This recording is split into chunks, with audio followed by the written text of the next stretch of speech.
et bienvenue sur notre chaîne YouTube duobjectif.ca. Mon nom est Luc Parent, votre formateur préféré. Ce soir, je vais vous parler de photos urbaines de nuit.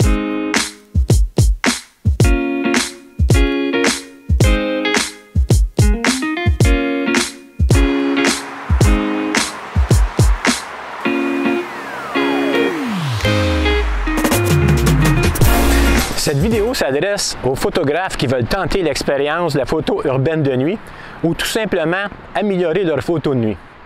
La première étape, vous l'avez deviné, il faut trouver un paysage urbain, comme on a ici présentement.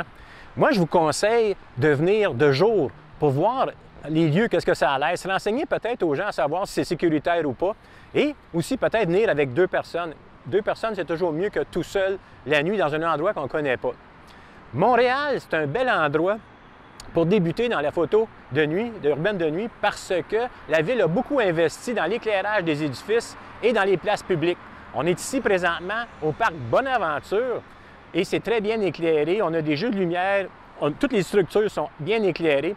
Donc, pour débuter, Montréal, les endroits publics, on parle exemple de Place des Arts, Quartier des Spectacles, deux autres endroits aussi que vous pouvez aller et réaliser de belles photos urbaines de nuit.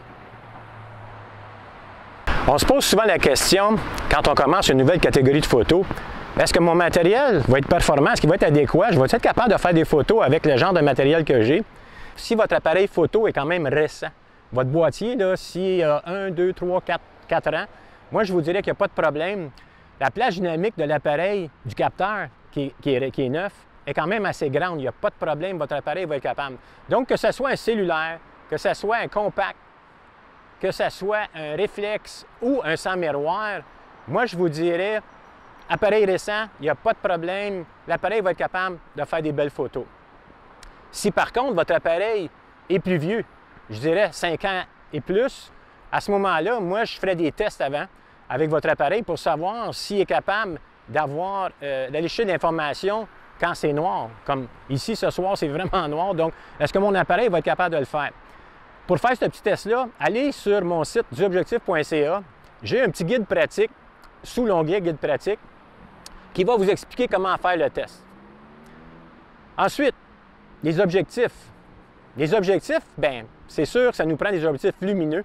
Il faut que l'ouverture de l'objectif soit assez grande. On parle d'à peu près 1.4, 2.8, pour nous aider qu'il y ait encore plus de lumière qui rentre dans l'appareil photo.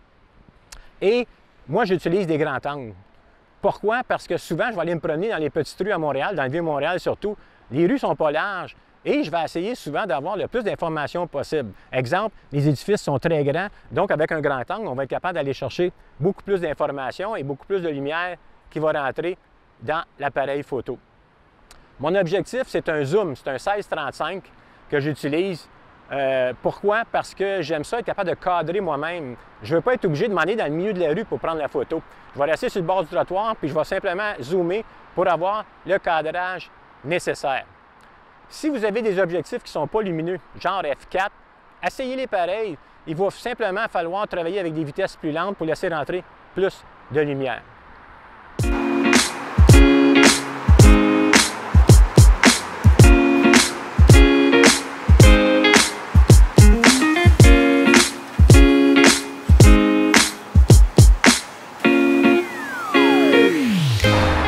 Accessoire indispensable qu'on a besoin quand on fait de la photo de nuit, c'est un bon trépied.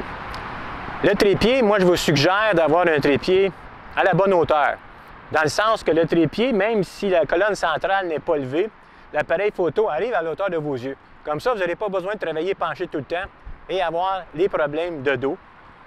Aussi, en ville, on marche beaucoup, on se déplace énormément, donc si jamais vous êtes ce genre de personne-là, trouvez-vous un trépied en fibre, quelque chose de léger, parce qu'on doit le transporter. Donc, on a le sac à dos, on a le trépied avec tout le matériel, ça devient pesant. Donc, un trépied léger en fibre va faire l'affaire. Souvent, même les petits trépieds de voyage sont beaucoup plus légers, beaucoup plus petits à transporter.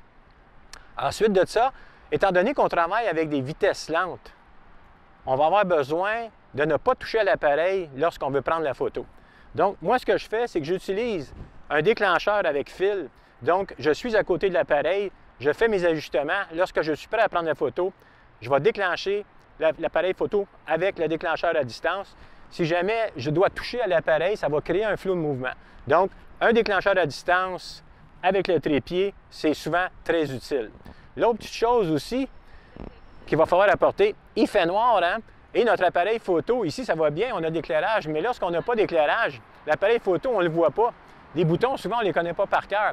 Donc, on va avoir besoin souvent d'une lampe de poche pour éclairer notre appareil, pour savoir créer les réglages et les ajustements adéquats. Si jamais vous n'avez pas de lampe de poche, moi, je vous suggère fortement de vous acheter une lampe frontale qui va nous libérer nos deux mains. Donc, nos deux mains vont être libres pour être capables de travailler avec l'appareil. En même temps, si vous êtes capable d'avoir une lampe de poche à plusieurs intensités, et il y en a même qui viennent avec un éclairage rouge. Donc, l'éclairage ou la lumière ne viendra pas déranger la photo ou vos partenaires qui vont être de chaque côté de vous pour prendre des photos. Si jamais vous voulez profiter d'un photographe expérimenté, je donne des ateliers de photos urbaines de nuit. Vous avez simplement à aller sur le site duobjectif.ca, sous l'onglet Atelier, calendrier des ateliers, trouvez l'atelier qui vous intéresse avec la date qui vous intéresse, inscrivez-vous, ça va nous faire plaisir de vous rencontrer et de vous aider à faire de la photo urbaine de nuit. Donc, on a notre emplacement, on a notre matériel, on a les accessoires. Ce qui nous reste à faire, c'est d'ajuster les réglages de notre appareil photo. On va commencer avec la vitesse. La vitesse, très important. Lorsqu'on est en photo de nuit, il faut réduire la vitesse beaucoup pour que la lumière entre dans l'appareil photo. Donc, on va travailler avec des vitesses lentes. Si on est à un endroit où il y a beaucoup de lumière, on va travailler avec des vitesses genre 2 secondes, 5 secondes.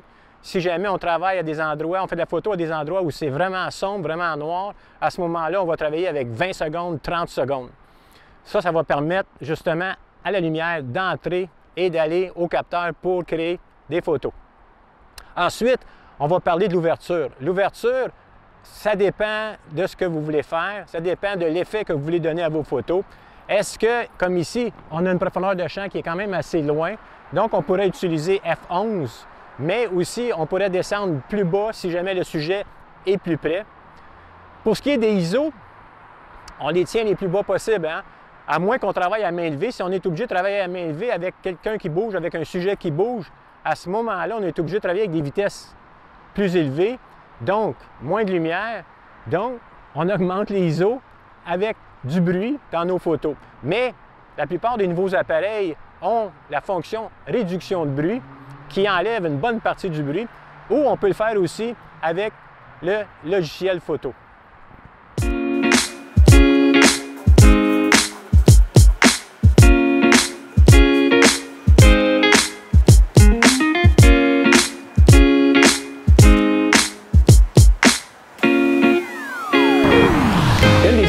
Qu'on a dans la photo de nuit, c'est de faire la mise au point. Le sujet n'est pas souvent éclairé, le sujet souvent est noir, donc l'appareil n'arrive pas à faire une bonne mise au point. Moi, ce que je fais, c'est que j'utilise une lampe de poche puissante. Je vais aller éclairer le sujet, je vais faire la mise au point, on va éteindre la lampe de poche et on va faire la photo. Ou tout simplement, dans votre cadre, choisir un élément qui est bien éclairé ou contrasté. On va aller faire la mise au point sur l'élément. Ensuite de ça, on va la bloquer, on va se déplacer, on va recadrer et on va faire la photo. Quelques conseils que j'aimerais vous donner aussi, la photo de nuit. La photo de nuit, ça demande beaucoup à l'appareil. On regarde nos photos souvent. Le light view, souvent, il marche. Donc, emmenez-vous plusieurs batteries. Moi, j'emmène toujours 2 à 3 batteries pour une soirée parce que c'est pas comme dans le jour, hein? L'appareil travaille plus fort. On a des vitesses lentes, donc l'appareil reste allumé plus longtemps.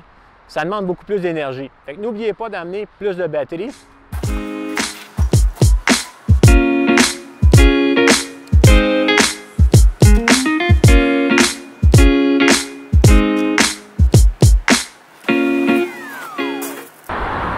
Et n'oubliez surtout pas de venir nous voir sur duobjectif.ca.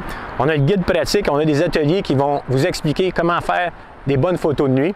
Et surtout, amusez-vous à faire de la photo.